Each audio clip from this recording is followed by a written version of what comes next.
آج میں اور آپ سوچیں کہ کیا کبھی زندگی میں ایسا دن آیا، کتنی بڑی مشکل کیوں نہ آ گئی ہو، کہ 24 گھنٹے کچھ نہ کھایا ہو، روزہ رکھا ہو، افطاری نہ ملا ہو، اور یہ 24 گھنٹے کی بات نہیں ہو رہی ہے، 3 دن ہو چکے ہیں۔ یا کبھی زندگی میں کوئی ایسا دن آیا کہ ہمارے گھر میں آج کھانے کو ایک دانہ بھی نہ ہو؟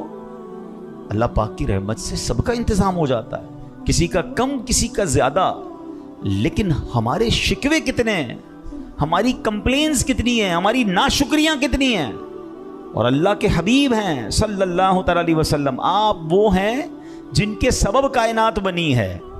انما انا قاسم واللہ یعطی، بخاری شریف کی حدیث ہے، اللہ کے نبی علیہ السلام فرماتے ہیں رب عطا فرماتا ہے، میں تقسیم کرتا ہوں، مگر خود عالم کیا ہے، گو پاس کچھ رکھتے نہیں، مگر دونوں جہانوں کی نعمتیں ہیں ان کے خالی ہاتھوں میں۔ ایک واقعہ سناتا ہوں۔ حضرت ابو ہریرہ رضی اللہ تعالیٰ عنہ صحابی رسول ہیں، آپ فرماتے ہیں کہ ایک مرتبہ رمضان شریف کا مبارک مہینہ تھا، اور ہم کچھ صحابہ کرام کا معمول یہ تھا کہ روزانہ ہم روزہ رکھتے تھے، اور افطار کے وقت ہمیں کوئی مالدار صحابی رضی اللہ تعالیٰ عنہ اپنے گھر لے جاتے تھے، اور ثواب کمانے کے لیے ہمیں روزہ افطار کروا دیتے۔ سارے غریب تھے، علم دین سیکھنے کے لیے آئے تھے، نبی پاک کے در کے باہر بیٹھے رہتے تھے اور صحابہ افطار کرواتے تھے۔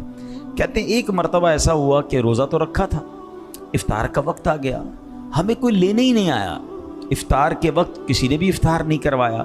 کہتے ہیں بغیر کھائے پیے پوری رات گزار دی، اگلے دن پھر روزے کی نیت کر لی، یعنی افطار کا کھانا بھی نہیں، سحری بھی نہیں، یقیناً پانی وغیرہ پی لیا ہوگا، افطار کر لیا، مگر کنٹینیو بغیر کھائے پیے دوسرا روزہ شروع ہو گیا۔ دوسرا دن گزر گیا، کوئی نہیں آیا، کسی نے کھانا نہیں کھلایا، کسی نے دعوت نہیں دی۔ کہتے تیسرا روزہ شروع ہو گیا، ہم نے تیسرا روزہ رکھ لیا۔ تیسرے روزے کا جب افطار کا وقت آیا تو کہتے اب ہماری بھوک کی شدت برداشت کے قابل نہیں تھی، سب بڑے کمزور ہو گئے، ظاہر ہے اب 3 دن ہو گئے تھے، تو کہتے ہیں کہ اب جب 3 دن سے ہم دیکھا نا کہ کوئی کھانا نہیں ملا، تو اب سرکار دو عالم صلی اللہ تعالی علیہ وسلم کی بارگاہ میں حاضر ہو گئے۔ اب صحابہ کا عقیدہ دیکھیں کہ جب کوئی مشکل آتی تھی تو دربار رسالت میں آ جاتے تھے، لیکن کسی بندے سے نہیں کہا، مانگنا شروع نہیں کر دیا۔ وہ شاعر لکھتے ہیں نا، کسی کا احسان کیوں اٹھائیں، کسی کو حالات کیوں بتائیں، تم ہی سے مانگیں گے تم ہی دو گے، تمہارے در سے ہی لو لگی ہے۔ سرکار دو عالم علیہ الصلوۃ والسلام کی بارگاہ میں آئے، اور اللہ اکبر، نبی پاک علیہ الصلوۃ والسلام تو شفیق آقا ہیں، لگاتے ہیں اس کو بھی سینے سے آقا، جو ہوتا نہیں منہ لگانے کے قابل، میرے آقا تو سب کو سینے لگاتے، اور یہ تو صحابہ کرام تھے۔ تو اب جب صحابہ وہاں گئے تو نبی پاک نے فوراً اپنے تمام گھروں میں ازواج مطہرات کو میسج پہنچایا کہ کھانے کو کچھ ہے، کچھ صحابہ بھوکے ہیں۔ تو جواب آیا کہ جو تھا وہ غریبوں میں بانٹ دیا ہے، ہمارے گھر میں بھی کچھ نہیں ہے۔ اب ذرا غور کیجئے، صحابہ 3 دن سے بھوکے ہیں، اور خود نبی پاک علیہ الصلوۃ والسلام کے گھر میں بھی کھانا نہیں ہے، غریبوں میں بانٹ دیا ہے۔ تو اب نبی پاک علیہ الصلوۃ والسلام کے گھر میں بھی کچھ نہیں ہے، مگر شکوہ نہیں ہے، کمپلین نہیں ہے۔ اب کیا ہوا، جب کچھ نہیں تھا نا، اب نبی پاک تو میرے آقا ہیں نا کہنا نہیں عادت رسول اللہ کی، تو پیارے آقا نے تمام ان صحابہ کو جمع کیا کہ آؤ میرے پاس آ جاؤ، سب بیٹھ گئے۔